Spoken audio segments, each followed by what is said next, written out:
A lot of strange things go on in those bottoms, says Sheriff Dwayne Hawkins, placing his index finger on a brownish-green area of his map of Fokey County. Those bottoms hold a lot of secrets. Hawkins is referring to a sedimentary floodplain created by the Sulphur River in southwest Arkansas, known to locals as the Bottoms. This soggy stretch of wilderness and swampland surrounds Fokey County, where Hawkins has served as a law officer for nearly 40 years.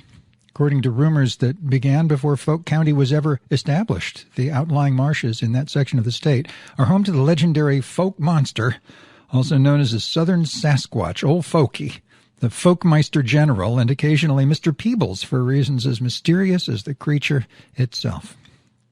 Sheriff Hawkins is probably the best authority when it comes to this territory and possibly the only reliable eyewitness to the existence of an enigmatic creature lurking in its bogs and wetlands. I wouldn't say it lurks exactly, said Hawkins. I'm not even sure what constitutes lurking outside of a literary reference. I've seen the monster walking around. I've seen him hang out for a while. One time I might even have hauled him in for loitering if he weren't so imposing. Hawkins went on to describe the Fokey creature as roughly 8.5 feet tall, with an enormous ape-like body. The beast is reportedly covered entirely with hair except for a thinning area on its scalp. That's why we say he when we talk about the monster. Male pattern baldness, Dwayne reports. That and his enormous penis. You could wave out a campfire by swinging that thing once or twice.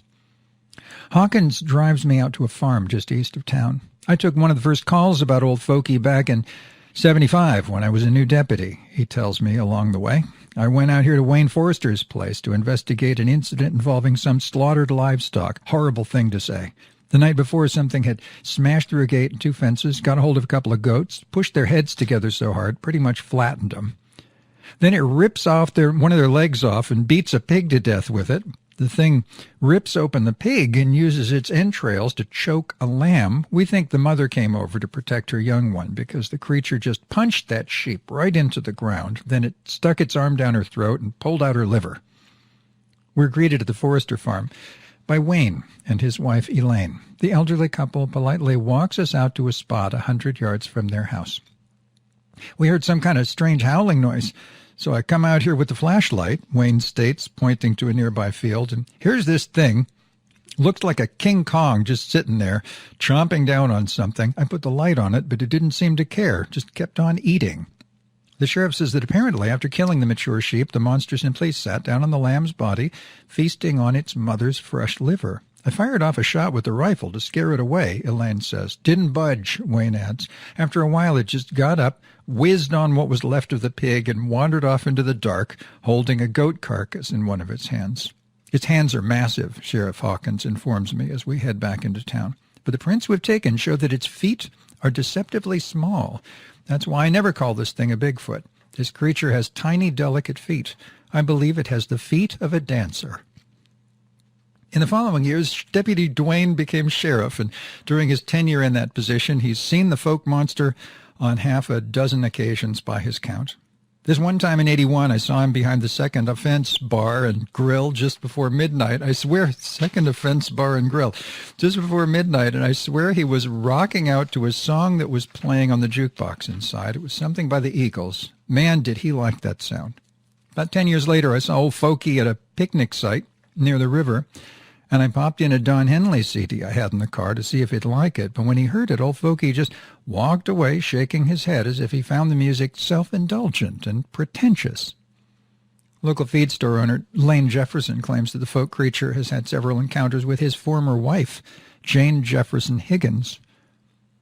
That thing cornered her in the barn on at least 3 occasions that I know of, Lane states angrily. God only knows what he did to her in there. She won't even talk about it. But the whole thing ruined our relationship. She never looked at me the same way after that.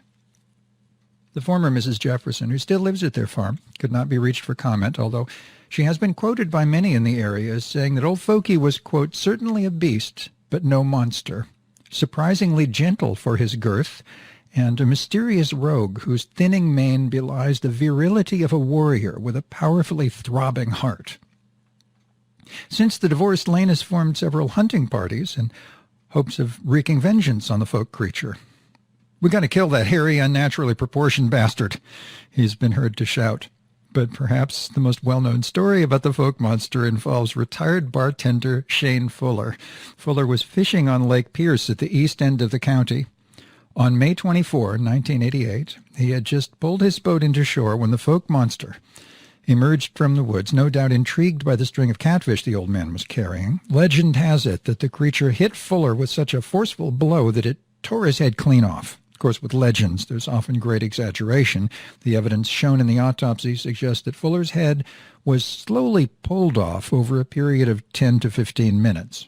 The human head is pretty well connected to the body, says Fort County Coroner Payne Hauser. It takes a lot of yanking to get that thing off. Both the coroner and Sheriff Hawkins concluded that old Fokey held Fuller between its powerful thighs and either twisted his head off or simply yanked it free from Fuller's torso. The head itself was later found at a nearby playground in the net of a basketball hoop. "We may never know what's wandering around out there," Hawkins admits with a shrug and a sigh of resignation.